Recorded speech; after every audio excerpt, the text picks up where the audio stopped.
Hi, this is Arthur from the Minute Review Show. If you have a minute, I have an opinion. If you're visiting New York City and want to go to a Michelin restaurant, you can find cheaper alternatives with the Michelin stamp of approval. Legend of Taste is a Michelin Bib Gourmand restaurant located in Whitestone, Queens, New York City. Bib Gourmand restaurants, as described by Michelin, are restaurants that have a, quote, simpler style of cooking, which is recognizable and easy to eat. A Bib Gourmand restaurant will also leave you with a sense of satisfaction at having eaten so well at such a reasonable price. Today, join us for a meal at Legend of Taste. Hi, this is Arthur from the Minute Review Show. Today I'm at a restaurant called Legend of Taste. Now, Legend of Taste is located in Whitestone, Queens, and what drew my attention to this place is that it's a Michelin Bib Gourmand restaurant. I really didn't know much about Michelin Bib Gourmands until someone pointed me to its existence. It's basically a list of restaurants that are just below 1-star Michelin restaurants that tend to be more affordable. Today we came out to this area just to give it a try. In fact, we really love Sichuan food. Sichuan food, for those who don't know, tend to be very spicy. There are certain signatures of this cuisine. Usually they serve foods with Sichuan peppercorns, chilies, and also they're known for using a lot of chili oils. Things are usually soaked in chili oils, chili oil bowls, like a big pot of proteins. So we're going to try a variety of dishes, and I'll show you what they have here at this fairly popular place. Let's start taking a look at the menu. It's a very nice menu, has nice texture. And in the first page we have a wine list, very basic wines. We have also wines by the bottle, $40. Next we have some more wine and soda. And next we have chef specials. Now, there's no rhyme or reason to these dishes. They tend to be grouped indiscriminately. So we have interesting dishes. Over here we have something called ants climbing the tree. Don't know what that is. It's some kind of pork dish, but it sounds very interesting. I like the name. And there are other dishes. I'll go slowly here. And we also have another interesting dish here, Sichuan style blood in chili sauce. I just want to point out that this dish over here is one of the best known Sichuan dishes. It's called Chongqing fried chicken.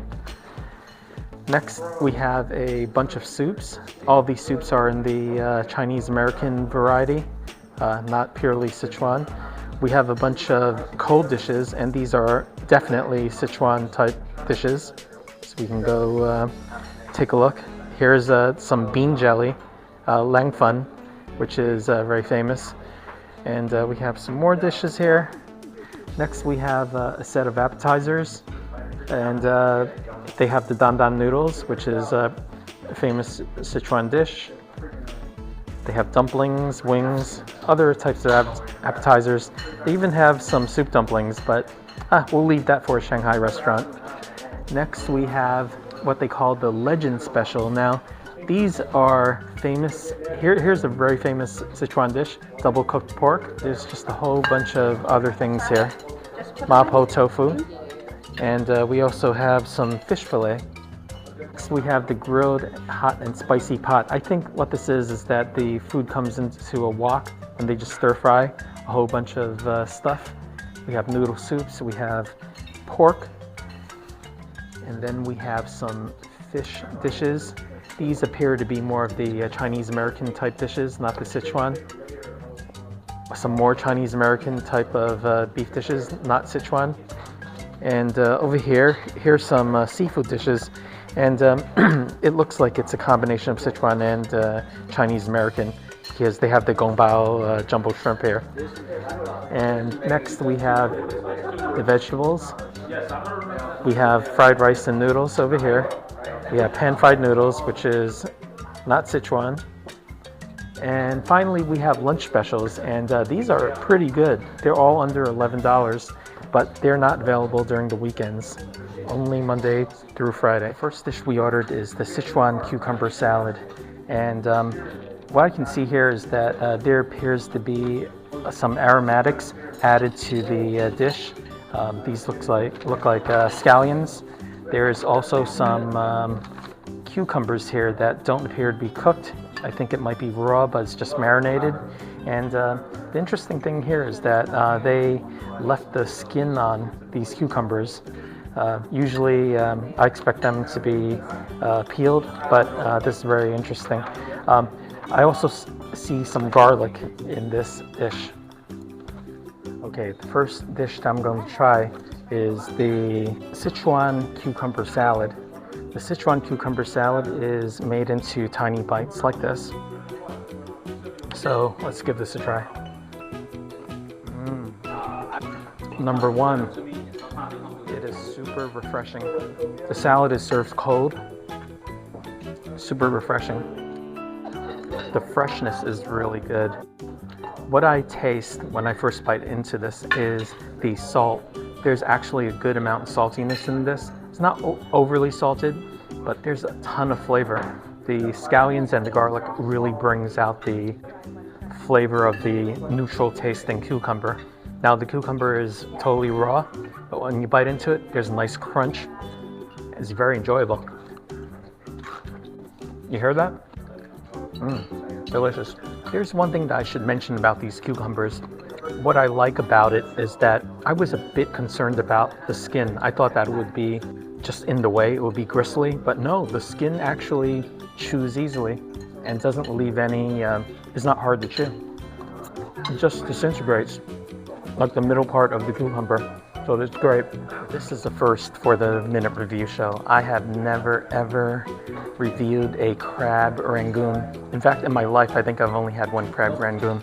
So this is what it is. It's basically wonton skin wrapped up with some cream cheese, and it's fried like a wonton, and it has a sweet chili sauce that's provided. We're gonna give this a quick review, and I'll tell you what I think. Okay, you're probably wondering why I ordered a crab rangoon. Well, we have some people here who wanted a crab rangoon, so I have to show you. This is what it looks like. So what I'm going to do is I'm going to dip it into the sweet chili sauce, and let's give this a go. I immediately taste the sweetness of the cream cheese. It's totally melted. This just came out of the fryer. The skin, as you can see, is nice and thin. There's literally no crab in here. I didn't expect any crab, but if you like the flavor of cream cheese, this is really good for you. Ironically, this location, Legends of Taste, is right across the street from Utopia Bagels. You can get plenty of cream cheese from there. Or you can come to Legends and Taste and get your cream cheese here. The next dish is the world famous double cooked pork. It's a Sichuanese dish. Over here they make it with the pork belly. So you can see over here that you have the fat from the pork belly. It's also made with some leeks. This is what they are. Nice and big, and some peppers. I think this might be bell pepper. And that's about it. This dish is supposed to be spicy. You can see some chili oil on this dish. So we're going to give this a try very soon. Okay, the next dish I'm going to try is the double cooked pork. Now, the double cooked pork is pork belly. It's cut into tiny little slices, and we're going to give this a try. Okay. This is interesting. The texture of the pork is a little tougher. I'm not sure if that's by design. Maybe it's because it's been marinated, but it's a little tough. But because of that, the pork actually has a very strong porky flavor. I can taste the spiciness. It's not as spicy as the triple pepper chicken that I just had, but it's very good. The fat actually works well with the drier pork. And one thing I noticed here is that I'm used to Sichuan food that tends to have more of the oil coated everywhere on the food. But this type of food, the way that they make the food here, based on the two dishes that I've already had, is not coated in a lot of oil. I think if you come here and you want to have less oil in your Sichuan food, this might be the place to go. It's actually really good. Look at that beautiful translucence of this pork. Delicious. Once again, this cuisine is very aromatic. It just demands to be eaten with rice. Here's the leek. Leek is delicious. It goes perfect with that pork. The next dish that we ordered is the pea shoots. Now, the pea shoots is basically a famous, I would say more of a Cantonese dish, and they provide a pretty ample portion here, as you can see. And when I'm moving this around, I see that they use the garlic to make this dish, probably garlic and salt. And I don't see a lot of broth here, so this is more of a dry version. So yeah, this looks very nice. They gave us a nice big portion. The next dish I'm having is the sauteed pea shoots with garlic, and this is what it looks like.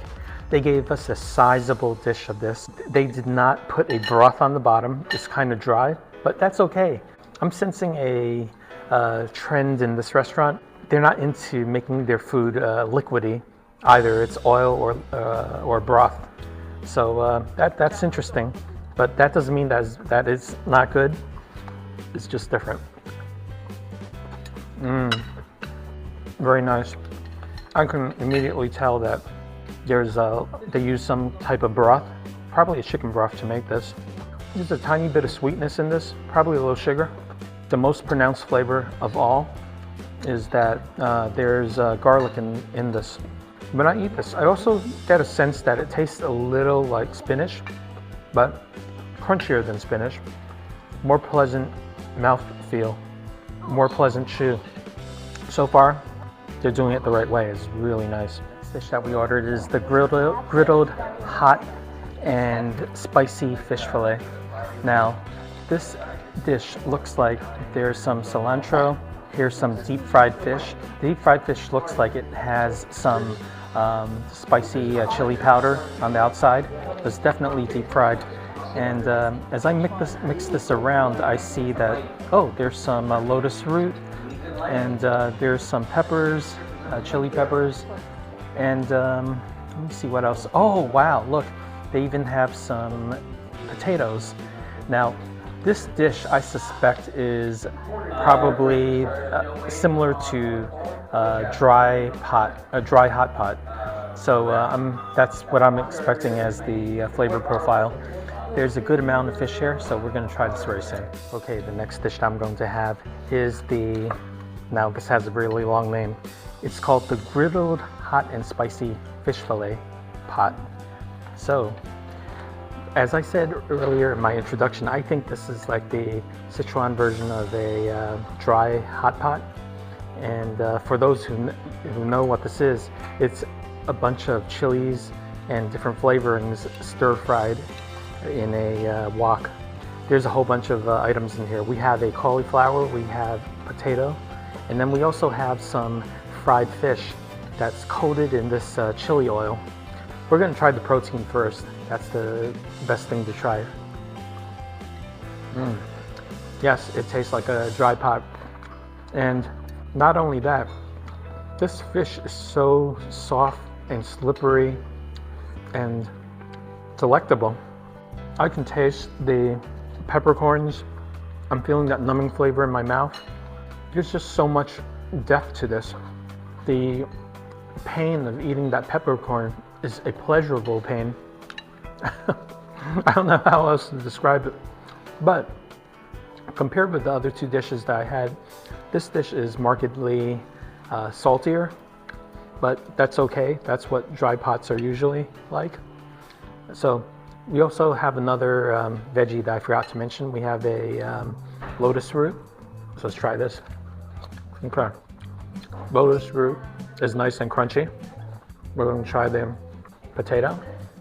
Okay. Oh, The potato is literally just done. You know how you would think a potato would just fall apart in your mouth? Well, this ain't it. This isn't gonna fall apart. But it exists just to soak up that nice, spicy chili. And finally, we're going to try the cauliflower. I don't know the exact name of this, but I just call it Chinese cauliflower. It's not the really big cauliflower, the giant heads, the giant florets. This one is a little more delicate. Let's try this. Cooked just right. Nice and firm. Delicious. And once again, soaks up that chili oil. All in all, this dish is really good. Because of the saltiness, it goes well with the rice. So definitely eat this with rice. The next dish that we ordered is called the triple pepper chicken. The triple pepper chicken probably means that there's 3 types of peppers. So I see these green ones, they look like some type of jalapeno. We see the dried chili peppers, and there must be a 3rd pepper, but I don't see it. We have some chicken here. Now the chicken here, we were warned, is with bone in. So these aren't chickens with that are boneless. So it looks like these are chicken legs. I can tell from the bone. So we definitely have dark meat here. And as I stir this around, I see some Chinese celery and some bell pepper. This looks, once again, very promising. And this dish is probably going to be very spicy. Okay, I'm going to try the triple pepper chicken. Now, as you can see, this is a dark meat. It's probably cut from a chicken leg. Let's give this a try. I'm going to use my fingers. This is run through a lot of oil. The outside is crispy. Inside is nice and tender. And very spicy. Triple peppers. Surprisingly, it's not too salty. The first thing you would expect from this type of cooking is a lot more salt, but it's not salty and it's not oily. I really like this. As with Sichuan cuisine, there's lots of aromatics in it. The saltiness and the aromatics work so well together. The flavorings, the spices, didn't penetrate all the way through, but I'm not sure if I want it to penetrate. It's just that type of cuisine where you're just letting the aromatics add to the original flavor of the meat. So it's not bad. I like this. I wanted to mention something about the Michelin Bib Gourmand. Before today, actually before yesterday, I didn't know anything about it. I had someone mention that to me. I looked at it and I was going, wow, there's an entire world of Bib Gourmand restaurants that are affordable. And you know me, I don't order, on this channel, I don't usually order things that are super expensive because of budget reasons, but having these types of restaurants available is a really good thing in my opinion, because they've been vetted by the Michelin guide. There's a certain standard, a certain level of quality that we're assured of. So in the future, I think for this channel, we're going to go to a few more of these Michelin Bib Gourmand restaurants, and I'll bring you along. Okay, the meal is over, and I love the food here. Now, they do it differently than other Sichuan restaurants that I've been to, but it's okay because all the basic flavors are there and they do it very well. I mentioned earlier that I found that the food has less sauce, less oil than other Sichuan restaurants I've been to, but that may be okay because the basic flavors are still there. I had a total of 6 dishes, and I have to say, since I'm a fan of dry hot pot, my number 1 dish today was that hot pot, that griddle with the fish and the other vegetables. The reason why I like that so much is because it's just so aromatic. It goes well with rice, and not only that, it has the level of saltiness that I normally like. The other dishes that were tops for me was that chicken dish. That chicken dish had the 3 peppers, and it was super savory. once again, went well with rice. In fact, everything went well with rice, but they came in a good portion, and everything was well done. And the hidden star of this meal was the cucumbers. Those fresh cucumbers were cold, they were crispy, they were tasty, totally marinated well. I could eat probably 10 of those cucumbers if they put it in front of me right now. Definitely try some of these dishes if you do plan to come here.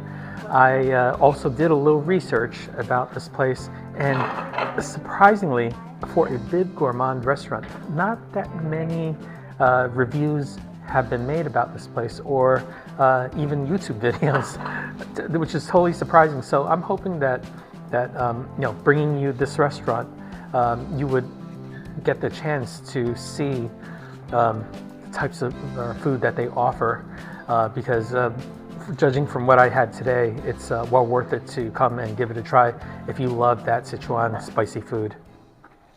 I want to thank everyone for watching the Minute Review Show.